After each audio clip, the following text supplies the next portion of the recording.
Welcome to tonight's video. It's on narrator and point of view. What we're going to talk about tonight, and these are my objectives, is that first of all you will be able to define what point of view is. Who tells the story and why is it important? Let me get this right. Can you there? That's not as bad. Secondly, you'll be able to identify and differentiate. There's three different kinds of points of view that we're going to look at. We're going to look at first person, third person, objective, and third person limited, omniscient, and third person omniscient. When you're done, I'd like you to be able to understand the limitations of third person point of view and to think about what this point of view adds and takes from the novel The Lord of the Flies. Okay, think about this scenario. There's a car accident. There's two drivers involved. There's four people on the sidewalk. There's a policeman. There's a man with a video camera. And there's a pilot of a helicopter. There's 9 different people, and there's going to be 9 different points of view, and most likely 9 different descriptions of the accident. Each description or point of view is going to be affected by the person's role in the accident, the person's distance or closeness to the accident, person's motive, what they're hoping to accomplish. In fiction, it's exactly the same way. The author always has a choice of who gets to tell the story. Remember that in any good fiction, word choice, narrator, cause and effect, events, plot, that's all strictly the choice of the author. In fiction, who the author decides to tell the story is just as critical as the story that they tell. And it's important for you as a critical reader to pay attention to who's telling the story. The tone of the story and the feel of the story, and even what the story means, can change radically depending on who's telling the story. For example, if you go up here and look at the helicopter driver, the helicopter pilot that witnesses the action, he's perhaps going to be objective. He can't see expressions on the people's faces. All he can see are the two cars coming together, and he can tell what he sees. On the other hand, if you look at the story of the two drivers, each story is they are both physically and emotionally involved in the crash. They both can tell you what was going on in their minds when the crash happened, and you're going to get a very different sense of why and when things happened based on what they know and how they tell it.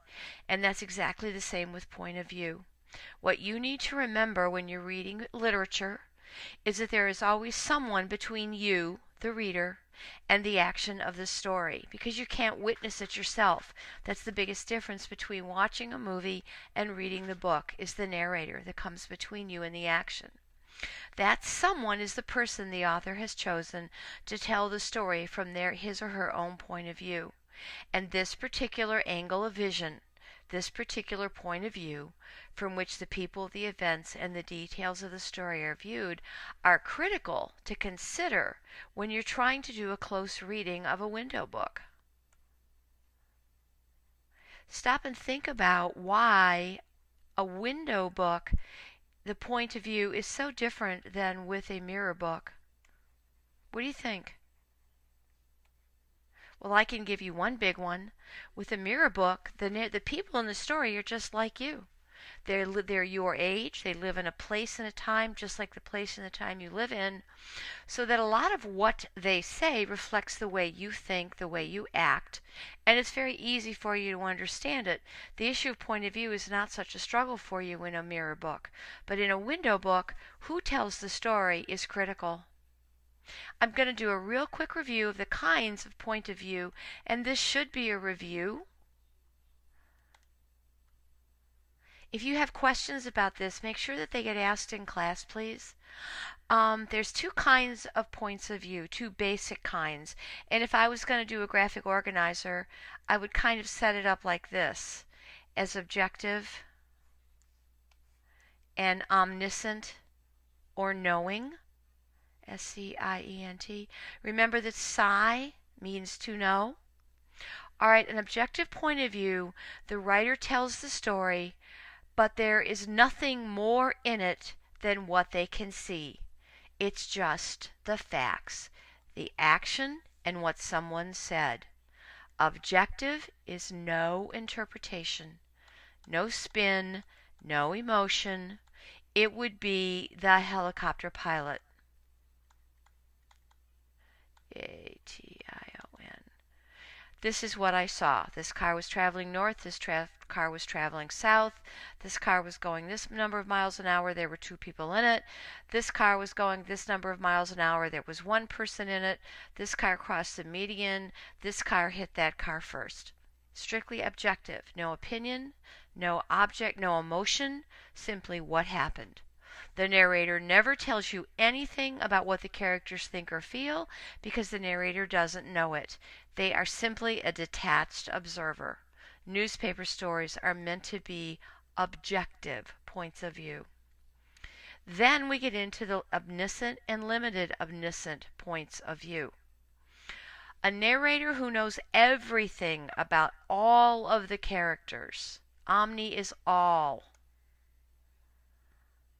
So a narrator who knows everything about what every character is thinking and feeling is an all-knowing character, or omniscient. A narrator whose knowledge is limited to a single character, whether it's a major character or a minor character, has a limited omniscient point of view. They know everything, but it's limited to a single character. Omniscient knows everything about everyone. Think of the difference that the story is going to take if you take an objective point of view from a limited omniscient or omniscient point of view. An omniscient point of view a limited omniscient perhaps would be one of the drivers in the car. They can tell you what they were thinking. They can tell you what they were feeling. They can tell you what they were seeing. They can tell you what they were wondering about. They can tell you how they felt. And it changes how the accident would get reported from the subjective point of view. If it was a limited omniscient point of view, one character, he could tell you that he had had a fight with his girlfriend and was angry when he left. Or he could tell you that he'd spilled his coffee on his lap and it was burning through his pants. Or he could tell you that his phone rang and he had been distracted. An objective point of view would know any of that. They would simply know how many people were in the car and who hit whom. Okay? If this isn't clear, make sure you ask questions. All right, now we get into who exactly is being either objective or omniscient or limited omniscient. I'm going to look at third person point of view first because Lord of the Flies is written in third person. Okay, in third person, the narrator is not an actor in the story. They are a witness. They are watching the story from the sidelines. But they can let us know how the characters feel. An objective third person is very difficult. It would be someone who witnesses something from apart, but they do not know how the characters feel. Third person point of view, they're not a player, but they can tell you what's going on. They can tell you who's angry, they can tell you who's loud, they can tell you who says what, they can tell you who does what. We often learn about character through an outside voice because an outside voice doesn't have a bias. Third person limited, remember that the character isn't participating. And sometimes it's called over the shoulder. It's told by a narrator who describes the action from the outside, but can only describe what the characters themselves can see and know. And the key word is he, she, it, they, her, his, or him. It would be as if you are in a conversation with your friend. The third person narrator is reporting the conversation, but they can only report what you see and what you know. So you can talk about how you're feeling, you can talk about what you see and what you do, you can talk about what you see the other person say and do, but you do not know what the other person is thinking. Okay, remember that's an important difference. Third person omniscient is again a character outside the action, but They also know things that the characters are not aware of. If third person limited is over the shoulder perspective, third person omniscient is the godlike objective, or the godlike point of view. Third person omniscient knows what's going on inside the characters' heads, as well as what's going on in the world the characters inhabit before they know. Part of what I want you to think about after you've watched this video is to try and decide if the Lord of the Flies is third person objective, third person limited omniscient, or third person omniscient. There's a huge difference in each. First person point of view, the narrator is a participant. This is critical. Third person, the narrator is not a participant. First person point of view, the narrator is a participant. When reading stories in first person, you need to remember that the narrator tells you things that they feel, that they want, that they know, that they need, but you have to remember that first person is not necessarily objective. First person narrator always has a bias. And that's why when you read first person narrator, especially in a window book, you have to think about how trustworthy that narrator is. If the narrator is the town drunk, I would say that perhaps their narration isn't very reliable. If the first person is the town minister, or the town teacher, or the mayor, or someone with a very high reputation in the town for being reliable, then perhaps they're a more reliable narrator. But that's something that the author and the reader need to draw conclusions about.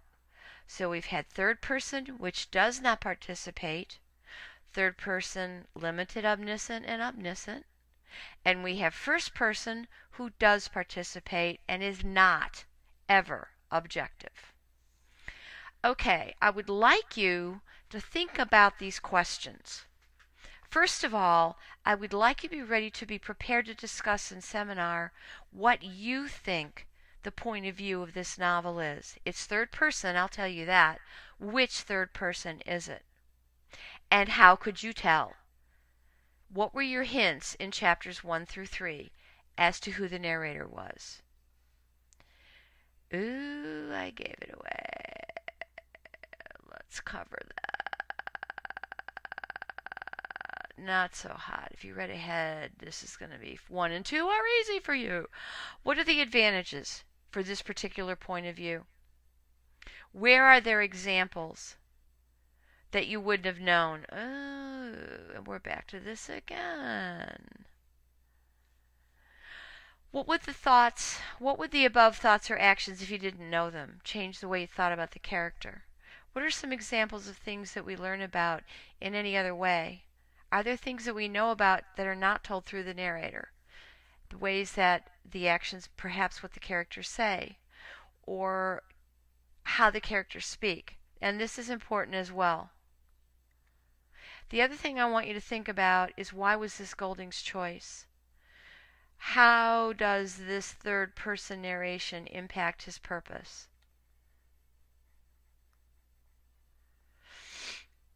Do you see any limitations to third person? I want you to stop the video here and think about these questions, especially the ones I've highlighted. Be able to put these into your talk when we come together in seminar, because we're going to talk about author's purpose, author's themes, and how the point of view impacts what you understand. So pause the video here, rewind it, review it, and work on the questions. Work on the questions in your reading response log, please. These last few slides are just going to be some reminders for seminar. Here's your pre-discussion preparation. Other than the questions that were on the last slide, I want you to use chapters 1 through 3. Be prepared to tell what you think the text is about. What are the key events that you think should be included in that plot line? Some of the events are character traits. Some of the events tell you about character, and some of the events are truly plot. Make sure that you can differentiate between the two.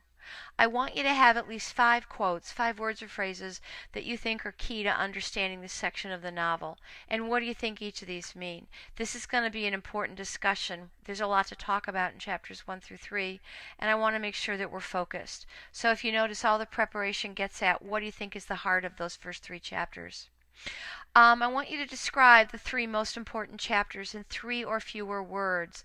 3 or fewer words is important because it cuts to the meat of the idea. I want you to give an action of the characters that illustrates your 3-word description. And then finally, what do you think are Golding's main points? Not the main points of the book, but the main points of the author. These are your focus points for your seminar. What is the text about? What are plot events? What are characterization events? 5 words or phrases that are key to understanding the first 3 chapters, the 3 most important characters in a 3-word description, and a single action that helps illustrate that description. And what do you think the author's point is? Again, just some reminders about conversation in seminar. I'm going to be a little bit more of a stickler on your own conversation with the first 3 chapters. You need to read these and think about it.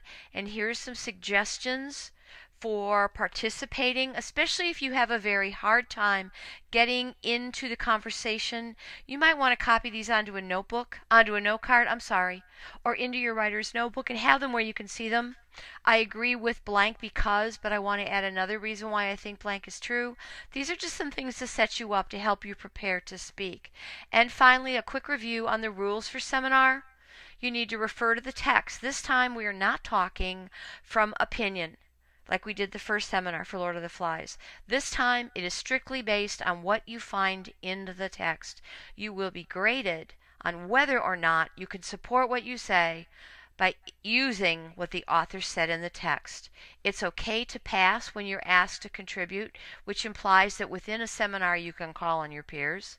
You may not participate if you are not prepared. And remember that if you're not prepared and you weren't prepared the last time, you will be removed from this Lord of the Flies study and put into an independent study. Don't stay confused. Remember that you don't get a point, you don't lose points for making mistakes, and you don't lose points for asking good questions. Ask for clarification. Make sure you are clear about the point. Stay on discussion. Avoid being pulled off discussion. If there's things you want to say that bring up other ideas, make notes and bring the discussion to it when this point has been finished. Don't raise hands. Take turns speaking. I expect you to listen carefully. Listening implies that there are no side conversations. At least 3 or 4 of you lost points in the first seminar because you were having private conversations. I won't have it this time. You need to speak so everyone can hear you. If I ask you to speak up, you've lost a point. You talk to each other, you don't talk to me. I'm going to try very hard not to speak at all. You are discussing ideas rather than each other's opinions, and ideas require support. That's going to be key. Remember that you are responsible for the success or the failure of seminar, even if you don't know it or you won't admit it. Take some time, be an active reader. Read this. This is really kind of in 2 pieces. The first part was point of view. Point of view should impact how you prepare, how you understand. The second piece were some reminders about seminar.